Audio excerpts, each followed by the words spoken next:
This was mass murder in the Congo of women and children and babies. But there was no outcry even from the white liberals, even from your friends.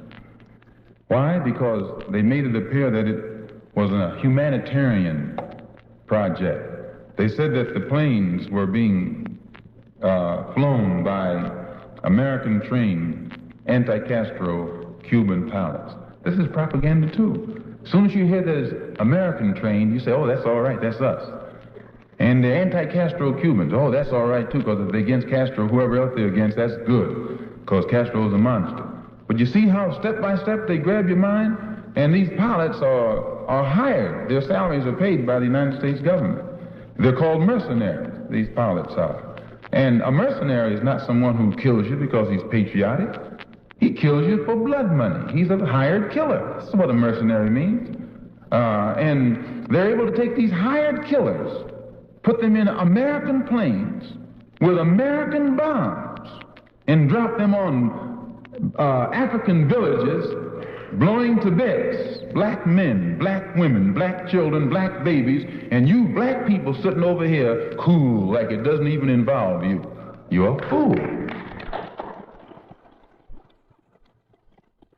They'll do it to them today and do it to you tomorrow. Because you and I and they are all the same.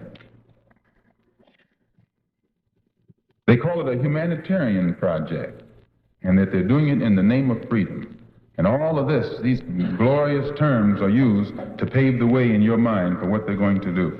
Then they take Shombi. You heard of Shombi. He's the worst African that was ever born, the lowest type that was ever born. He's a murderer himself. He's the murderer of Lumumba, the former prime minister of the first and only rightful prime minister of the Congo. He's a murderer with an international stature as a murderer. Yet the United States government went and got Shombi in Spain and put him as the head of the Congolese government. Imagine this. This is criminal. Here's a man who's a murderer. So the United States takes him, puts him over the Congo, and supports his government with your tax dollars. Now, in other words, they hire him to occupy the position as head of state over the Congo. A killer. He is a hired killer himself. His salary paid by the United States government. And his first move is to bring in South Africans who hate everything in sight. He hires those South Africans to come and kill his own Congolese people. And the United States, again, pays their salary. You know, that's something to think about. How do you think you would feel right now if some Congolese brothers walked up to you? They look just like you. Don't think you don't look Congolese. You look as much Congolese as a Congolese does. They got all kinds of Congolese over there. How would you feel if one of them walked up to you and ask you about what your government is doing in the Congo? I was asked that when I was over there. But they didn't have to come to me like that because they know where I stand automatically anyway. And for which I'm thankful to the press for letting everybody know where I stand.